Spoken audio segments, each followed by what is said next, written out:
Hello everyone and welcome back to my channel. Today we got a new video and today it's something that I want to show you that I do personally just get myself better at PvP, and I think this applies a lot to like you guys if you are able to do this, because it does involve recording. I'll show you in a second, but basically if you're able to do this, it can really help you learn to fix your mistakes, learn to see things better and things quicker and that sort of thing. It'll definitely be able to help you. Now, obviously, one of the biggest things in improving in PvP is just pure experience, but this is also something that you can do, just additional, that will also help you. So I want to share this with you today. But before that, I really want to thank really quickly Nad, who under the name my name Nad donated 35 million commas. Man, with that 35 million commas, I was able to go buy my sparkling silver, which I've been missing, some sparkling silver Dofus, and it's definitely something that I really needed. So thank you so much. Now, to the video. Over here I have some pre-recorded fights, and basically the thing is that we're going to do is we're just going to go through the fights, and I'm going to try and spot my mistakes.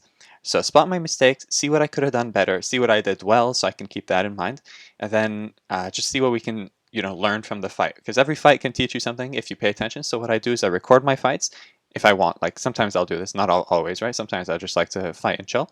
But if I'm able to, sometimes I'll record my fights and then I'll go and rewatch them and try and see what I did wrong, what I did right, what I can fix, that sort of thing.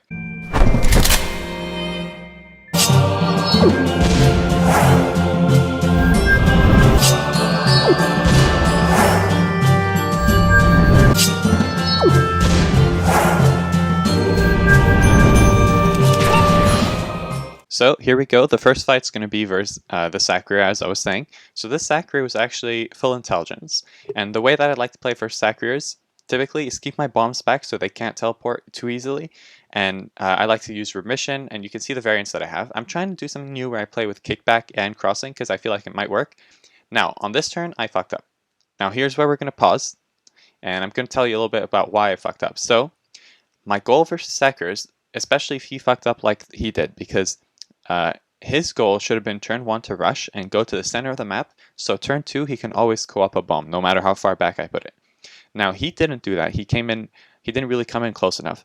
So had I kept my bombs back right along the wall at the end there, then he would not have been able to co-op any of my bombs. And that would have put me at an advantage, because he can't co-op them, so he has to run in, right?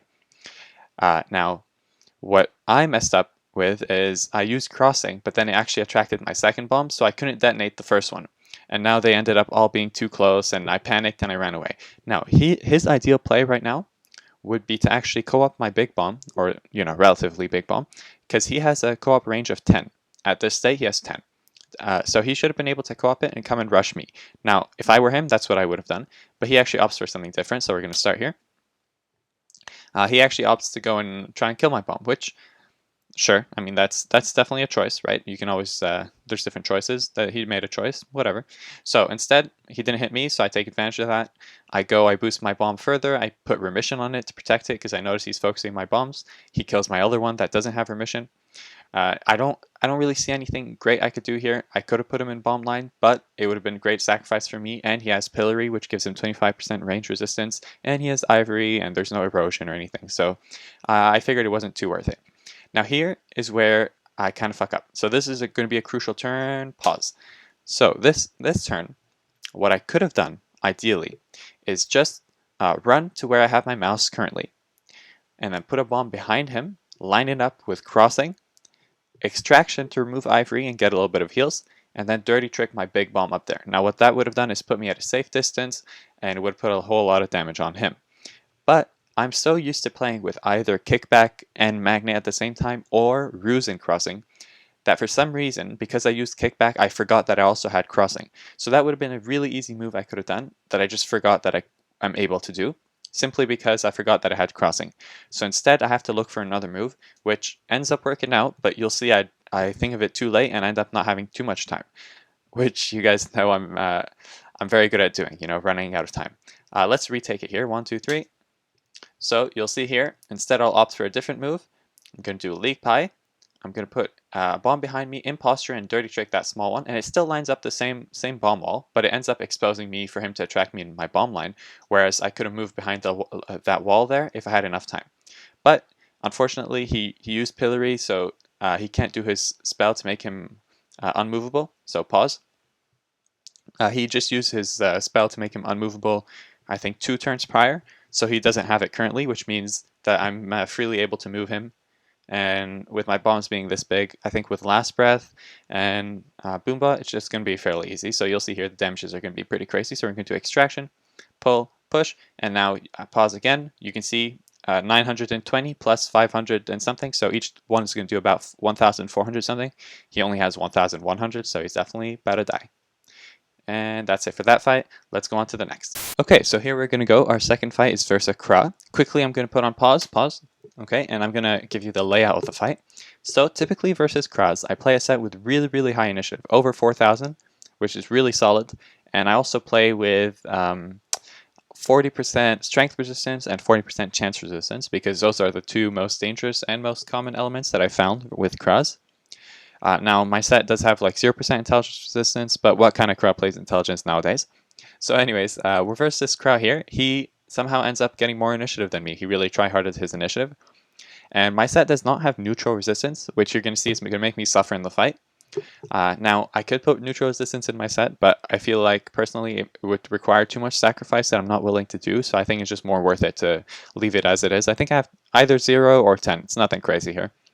But let's just take the fight again here, and I'll run you through a little bit of what I'm trying to do and what he's trying to do. So let's go here. First turn, I'm just going to come in and set up for next turn. I'm going to try and hide out of line of sight and set up latents in good places for me to be able to use next turn. So you'll see that one down there to the bottom right. I put that there so I can imposture across the wall, which I'm going to do this turn. So I'm going to imposture, boom. And now this turn, I think it's just optimal for me. I'm going to pause again. It's optimal for me to just block line of sights and wait an extra turn. Now I could maybe figure out something to put him in bomb line. It's kind of difficult, not really, because I don't have walking bomb. But there's like different things I could do. I could just like spam shot pellets and put a new bomb, but I think I should take my time a little bit here, protect my bombs so he can't kill them too easy, which is exactly what I'm going to do. So we'll take the fight again.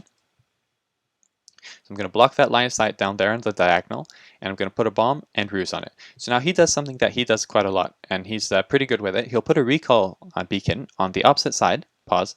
So he'll put a recall beacon on the opposite side and run. So he'll put a recall beacon and run the other way.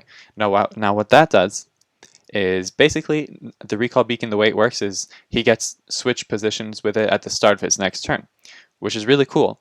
And versus Rogue, for example, if he does that and then I put him in, I use my cooldowns right to put him in bomb wall, well, next turn he's going to be swapped to the other side of the map, and now I just use all my cooldowns and I can't really get him near my bombs and he's super far away, so it's a big problem.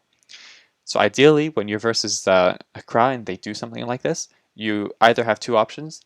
You can either do just direct damage, like just spam them and then put your bombs in the other direction, or you can try and bomb wall them and kill the recall beacon. Now, killing the recall beacon is a little bit difficult, has 1.2k HP, even corrupted bow sometimes doesn't kill it. So typically what I'll try to do is either just hit them or put them in a bomb wall, but make sure to keep some bombs in the other direction. So we're going to take the fight again here, and I'll show you exactly what I end up doing, which I think is a pretty good choice. So I crossing the other one, and posture here, and I pull it. So now what I end up doing is, you see here I made a bomb wall, which is cool, and I'm going to roguery. And what this does is I put a bomb in the direction that he's going to appear, right? So I didn't just put a bomb in line with him and then let him teleport to the opposite side of the map and be far away from my bombs. I still put a bomb next to us, so there's still a little bit of pressure. Obviously the wall isn't next to us, but there's still a little bit of pressure. And importantly, I also roguery in the direction that he's going to appear. So what I was kind of hoping for here was that he would run in the opposite direction.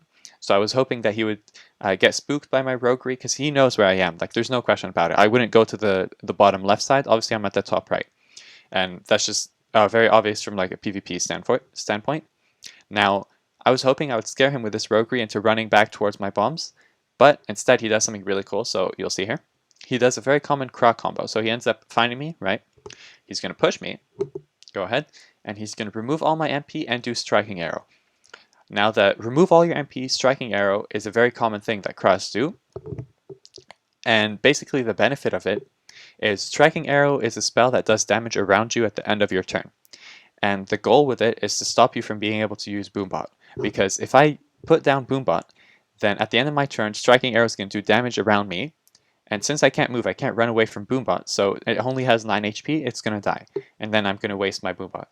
So the trick versus this situation is you have to put down your Boombot and move away. Now you can't really move away because you have no MP, but thankfully versus Cross, I play Ruse and Crossing, so it's still going to end up working out, and you'll see here I do a pretty cool combo that uses all of my AP.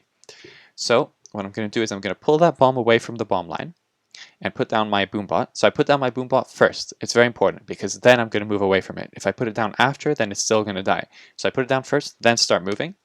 And then I'm going to put a bomb, attract him, and I put the bomb there. The reason is just to block him from being pulled 2, because Stolen Goods pulls 2. But with the bomb there, it only pulls him by 1 and puts him in line with the bomb wall there. So now my Boombot can go and finish. And now this is almost the end of the fight. He has 1 more turn. I have 1 more turn in me. Let's see what he does. He does pretty hard damage, pretty good MP reduction and range reduction. Pause. So now I have to finish him. So I have to find a way to kill him all the way from here, without Boombot, without anything. I can't really do Dirty Trick because he just removed my range at the end of his turn, which is really smart. And I only have 290 HP left, so there's no way I'm surviving an extra turn. So now this turn I have to find something to be able to kill him. Again, thankfully we play Ruse and Crossing. End up finding a perfect combo with all the AP and MP that I have at my disposal used to complete this. So you'll see here. Let's take it again. I'm going to explode that one, get some AP back. Crossing, go towards it, release it, Leak Pie, Last Breath, and I'm going to do Crossing. So the whole thing was perfectly well placed with all my AP and MP. And I ended up being able to remove Ivory. I had to use Release so I can use Crossing that second time. And you'll see here that does 1.3k, and then I end up finishing him. And that's the end of that fight. That's another win. Alright, here we go. We reverse our last opponent, and it's just going to be a Sacrier again. I start my Sacrier fights the same way, where I put my bombs on the edge of the field. Now he does what is right, and he comes in full force, right? He comes in as fast as he can. And now I'm kind of looking for a place where I don't give him a zone with me and my bomb without exposing myself too much. But I end up not making good choice in placement, and he ends up being able to kill my bomb and hitting me. Thankfully, I had Remission on myself, which throws people back when they hit you in close combat. I use that for Sacriers, and it kind of ends up working. But anyways, so I put a Latent, and I'm going to Roguery away. He finds me instantly, and here's something that I'm really bad with. I'm really bad with hiding with Roguery. I always just use it more of like a jump spell instead of hiding. Now, I don't recommend that. I'm just telling you what I do. So you'll see here, I keep going forward. Do some damage, protect my bomb, Dirty Trick. He takes really heavy damage. He's at 850 HP, but you're going to see 2,500 with shields. Now he's at 3,700. Gotta love Sacriers. Now, his placement's terrible. I'm able to kick back my bomb, Remission myself, pull him, and then do Shot Pellets. It's important that I pull the bomb and then do Shot Pellets. That way I actually get the heals, because otherwise I would just hit on his shields, right? So now I had done Remission on myself. Pause. So this is going to be a crucial turn. I had just done Remission on myself, and I think he learned what Remission is, or he just paid attention. He already knew. He just missed it the first time. Something, I don't know. But basically, I did Remission on myself, and he knew it was there, so he used it to his advantage by allowing it to get him to escape. So Remission is really good for me when the Sacrier is coming in to put a lot of pressure on me, right? But when the Sacrier is trying to escape, if I do Remission, it's really good for him because it allows him a method to hit me and run away. So he's going to hit me, fly back, and then keep running. So maybe I shouldn't have done Remission because I was really solid in HP. I didn't know, but I'm pretty scared of Sacrier damage, so usually I'll Remission myself whenever I have it. Now, this is the turn where I end up actually killing him. Spoilers, bitch. So I end up actually killing him, which is good. But it was really, really close, and I could have done so much better. And what I'm going to do here is show you what I did, and then I'm going to show you what I could have done. Now, what I could have done, I can't really show you, but actually I can. Actually, fuck this. You know what I'm going to do? I'm going to bring my best friend, find this map in the Gold Terminator, and I'm going to actually show you what I could have done. But first, let me show you what I actually did. So I put a bomb. It doesn't line up because it's 7 distance away, as you can see. So I end up pulling that one, exploding, doing that, kickback, boom. And it ends up working, right? But as I said, it was way too close to damage, and I could have done so much better. So now that I just came up with this genius idea, I'm going to grab my friend Face, who we all love so much and appreciate, and we're just going to drag him with me to the Gold Terminator arena, and we're going to find this map and reset the situation. I'll show you exactly what I should have done. Just one sec. Alright, here we go. So I recreated the situation with Vase here. You can see here was the original one. Same shit. Okay, Cowwood's down there. That doesn't change anything. And but everything else is the same. Same AP, same MP, bomb placement, character placement. So what you guys saw me do was put a bomb there, move this one here, explode this one, move this one in line, kick that one there, pull him in. But what I should have done, and now watching this back, I really wish I should have done this because it was just so much better. But I'll just show you. So what I should have done was come here, put this bomb down here, okay, then do last breath, and this is very easy. Come here, put my boombot, line this up over here like this, and then move out the way. And now the boombot can actually just easily finish it by pulling in like this, and just finishing with a push. That's not what I saw, but you know, you live and learn. And that's definitely something that I could have done, right? So that's a lot more damage, obviously. He only has 10%. He's not a Sacrier, blah, blah, blah. It's just for the example. So if you guys enjoyed this video, make sure to drop a like, sub up, lead up, and all that good stuff. Anyways, I'll see you next time. Have a good day. Bye.